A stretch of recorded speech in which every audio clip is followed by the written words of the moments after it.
Derechos y Acción, un podcast de la Defensoría del Pueblo de la Nación.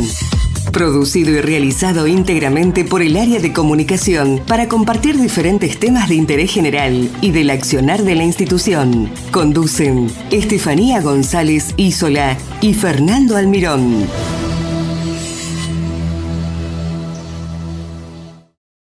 Juan Antonio Travieso es un abogado y profesor de la Facultad de Derecho de la Universidad de Buenos Aires, graduado como doctor en Derecho y Ciencias Sociales. Se desempeñó como director de la Administración Nacional de Protección de Datos Personales, que funcionó bajo la órbita del Ministerio de Justicia y Derechos Humanos de la Nación, hasta el año 2013 y como jefe de gabinete del secretario de Justicia y del ministro en la misma institución. Durante 1997 fue presidente de la Comisión de Derechos Humanos del Gobierno de la Ciudad de Buenos Aires. Es profesor titular de las cátedras de Derechos Humanos y Garantías y Derecho Internacional Público y director del Departamento de Derecho Público de la Facultad de Derecho de la Universidad de Buenos Aires. Se ha desempeñado como catedrático de grado y posgrado en universidades argentinas y extranjeras desde 1990. Ha participado en calidad de experto en formación de recursos humanos en El Salvador y Paraguay, Uruguay, Brasil, España, Alemania, Israel, México, Nicaragua desde 1990. Es además autor de 15 libros y coautor de 5 obras. Ha escrito más de 200 trabajos científicos y ha dictado más de 500 conferencias en Argentina y varios países de América Latina y Europa. Y hoy está con nosotros. Juan Antonio Travieso, ¿cómo le va? Muchas gracias por estar con nosotros. Hola, ¿qué tal? ¿Cómo les va? Me alegro mucho de poder estar y compartir un espacio con ustedes. La verdad que cuando ustedes empiezan a leer mi currículum, yo me asusto. Por eso le iba a decir esto, yo lo acabo de leer y me asusto.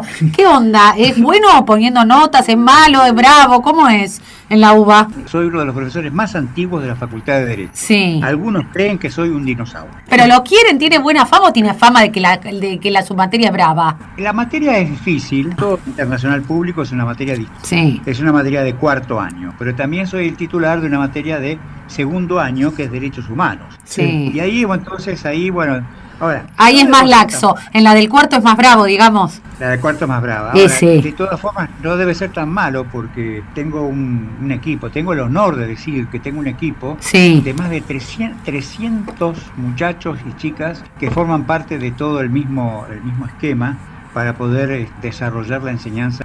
Bueno, empezamos con la primera pregunta. Más que preguntas, creo que nos haga usted un panorama. Como profesor, como tanta experiencia, tantos años de trabajo en derechos humanos y todo, ¿cómo es el panorama hoy en día de los derechos humanos en Argentina y en el mundo? ¿Cómo lo ve? Hay todo un debate sobre este tema. No, por supuesto, hay un gran debate y muchas veces está generado por un nuevo sesgo de la política que coloca el tema de los derechos humanos como infravalorado. Acá hay que tener en cuenta que los derechos humanos a partir de mediados del siglo pasado, a partir de 1950, fue un esquema básico.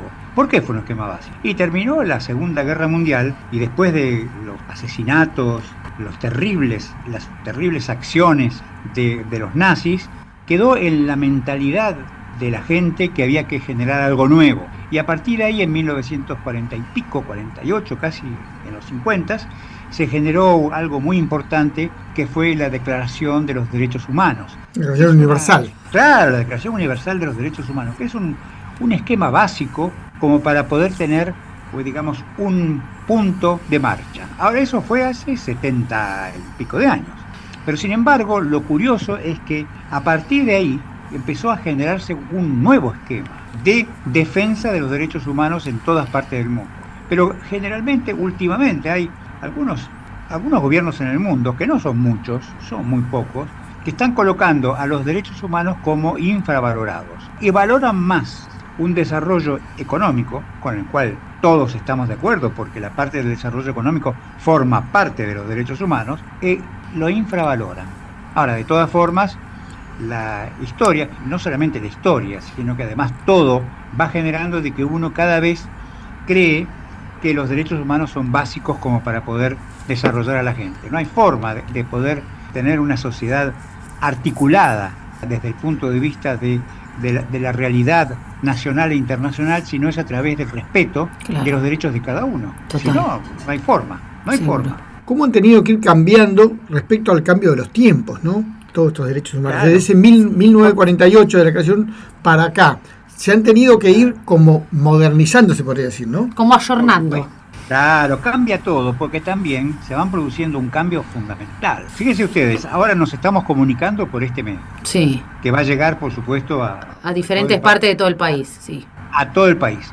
Y nos comunicamos por todo este mail y mucha gente después lo va a replicar por teléfonos y distintos. Exacto. Vino la tecnología. O sea, la tecnología generó algo terrible, que fue la bomba atómica, Sí. pero también la tecnología empieza a generar otros aspectos nuevos. Pero fíjense ustedes, en este momento, el 2024, los humanos hemos estado 4,5 billones de horas en el móvil, un 6% más que en el 2023. Cada uno de nosotros, y analícense ustedes, a todos los que están escuchando, etcétera, hemos estado como mínimo 3,5 horas por día con el móvil. Terrible. En este año también, nosotros hemos descargado 260.000 apps por minuto. Y los sectores con más descargas han sido las redes y el streaming. O sea que, fíjense ustedes, entonces los derechos humanos tienen que operar dentro de ese esquema con la tecnología. ¿Ustedes se imaginan una sociedad sin un celular? Claro. Porque hace 20 años no teníamos celular. No, obvio. Y el único teléfono que estaba, ¿se acuerdan del teléfono negrito? Sí. El teléfono negrito, que incluso el teléfono negrito, en muchos casos, yo me acuerdo perfectamente, que digamos, había una operadora Sí. que nos preguntaba el número. O sea, Claro, no, yo hasta ahí no llegué. Le iba a acotar dentro de toda esta tecnología. Lo que pasa es que el teléfono hoy, uno en el teléfono hace todo junto. Lee un libro, Claro, mira una película, habla, por supuesto, compra. Totalmente, haces todo es decir, en lo mismo. Todo con el teléfono. Entonces, es como que por eso también le ha tomado tanto tiempo. Trabaja también, porque uno trabaja con el trabaja teléfono. con el teléfono. Es decir, estamos ahora tentativamente comunicados por un programita, una app con usted. Por es supuesto. decir, todas estas cosas han ido cambiando todo. Y eso influye sin dudas sobre los derechos humanos. Claro. O sea, fíjense ustedes, una cuestión que es muy superficial. Antes, para poder investigar un hecho, había que hacer todo un proceso con fiscalías, etcétera. Hoy, todo el mundo tiene teléfono y lo filma. Sí. O sea, todas las situaciones son filmadas.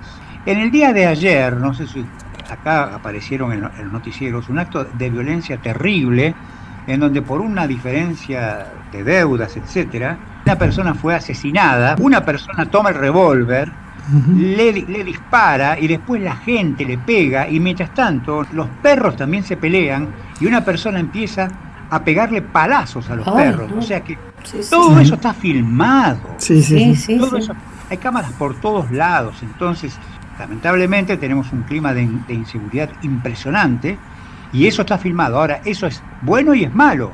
Las pruebas en este momento son recolectadas directamente por mecanismos de teléfonos, etcétera, porque los teléfonos son grandes filmadoras y todo el mundo filma.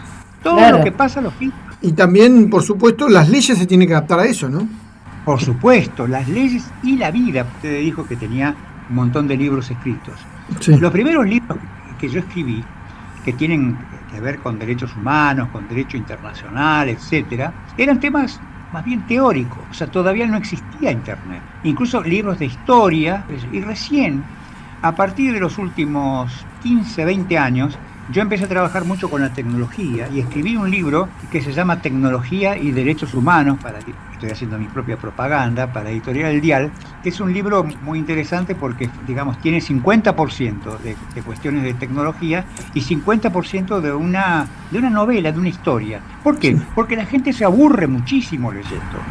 Estoy seguro que los que están escuchando ahora, más de 15 minutos atentos no pueden estar. Totalmente de acuerdo.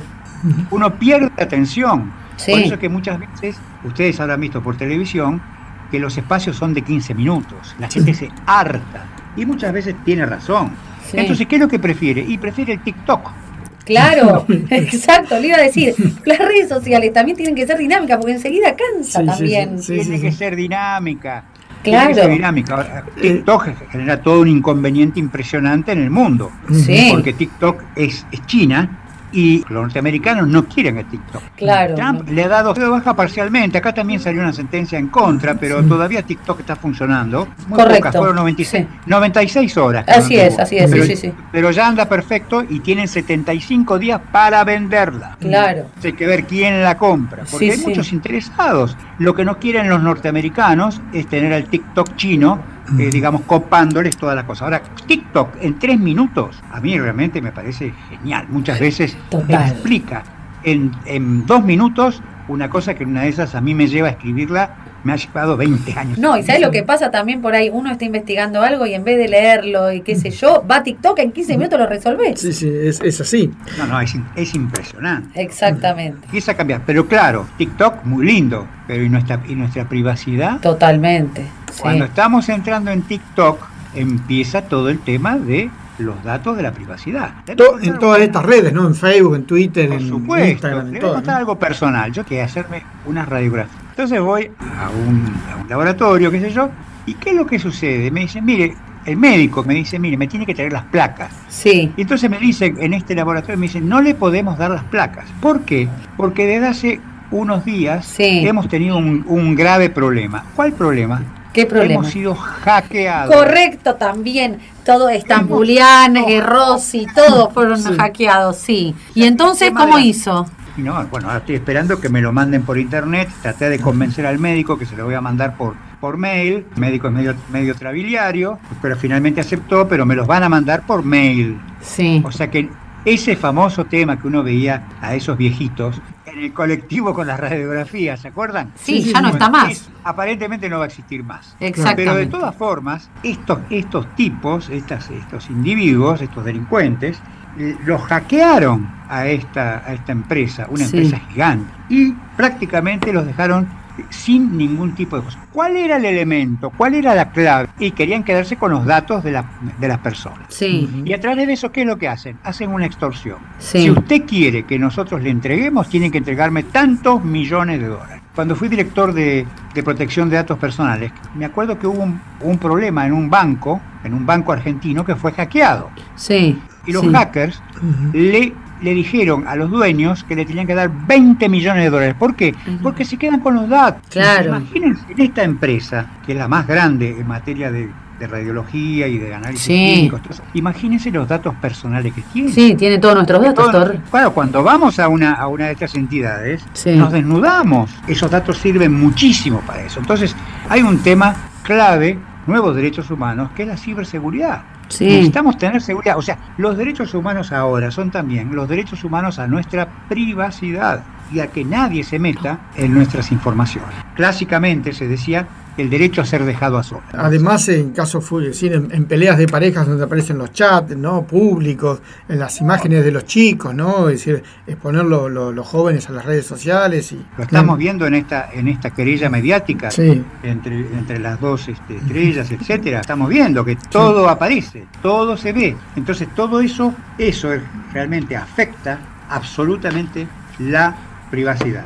Y por supuesto, dentro de todo este aspecto, ahí tenemos una bomba atómica que ha surgido ahora, que es la inteligencia artificial. La inteligencia artificial, yo me acuerdo que escribí hace un tiempo un artículo que hablaba de la inteligencia natural en contra de la inteligencia artificial. Porque la inteligencia natural es lo que tenemos que tratar de defender. Sí. Lo que nosotros vemos es que la inteligencia artificial crece en descargas, pero todavía está lejos de las redes.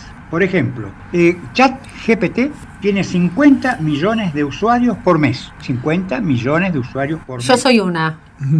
Sí, yo también. Yo le pregunto un montón de cosas. Muchas veces yo le digo, a ver, ¿quién soy yo? Y muchas veces me da la información, me dice cosas. Ahora, realmente lo que sucede con la inteligencia artificial, y eso ha sucedido desde las primeras investigaciones, que tiene lo que se llama los sesgos. Claro, la inteligencia artificial funciona con el mismo esquema que tenemos nosotros. Esto genera que la inteligencia artificial que funciona con la información que le damos nosotros. Sí, exacto. Hasta ahora no ha inventado.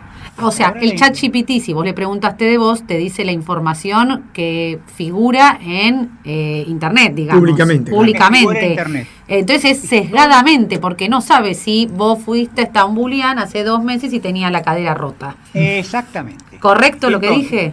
Totalmente correcto. Sí. Lo que pasa es que ahora, ¿qué es lo que han hecho? Los investigadores han estado trabajando desde hace unos años porque quieren ver de qué manera las podemos combinar a las inteligencias artificiales para que ellas a su vez generen una nueva información. Una cosa muy de loco, pero es así. Entonces han puesto a trabajar a dos inteligencias artificiales y ellas empiezan a conversar entre ellas, a suministrar entre ellas la información. Sí. Y luego de eso, ¿qué es lo que sucede? Cuando van suministrando esa información, la misma entidad empieza a decir qué es lo que hicieron.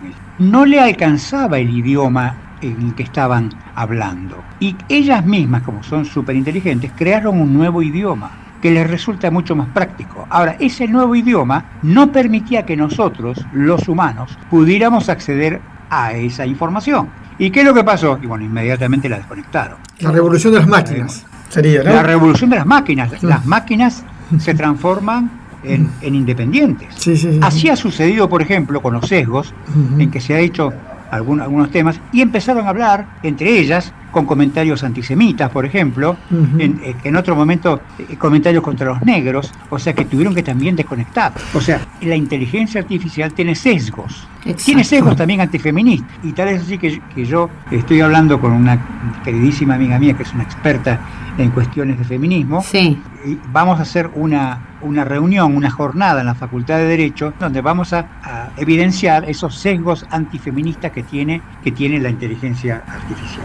Tenemos que pensar, y lo quiero dar como una conclusión, que la inteligencia artificial, lo que tenemos que ponerle a la inteligencia artificial, sí, podrá tener mucha información, pero lo que necesitamos es que tenga los límites éticos. Si no tiene límites éticos, esa inteligencia artificial no va a servir para nada. Y una recomendación, voy a pasar un pequeño aviso. Les recomiendo a todos los que están escuchando que lean el último libro de Yuval Harari, que se llama Nexus. Nexus, sí. Es un libro extraordinario. Todo lo que estuvimos hablando acá lo está diciendo con detalle. Es un libro extraordinario. Este señor Harari, que es un tecnólogo, pero básicamente sabe lo que es un profesor de historia. Como profesor de historia es un investigador increíble y ha generado este libro. Así que he dicho el aviso a Nexus. Perfecto. Estimados, Bueno, muchas gracias. Juan, muchas gracias. Muchas gracias y la verdad una cátedra nos dio. A disposición. Hasta luego, gracias. Muchas gracias por escucharnos. Los esperamos en una nueva emisión de Derechos y Acción.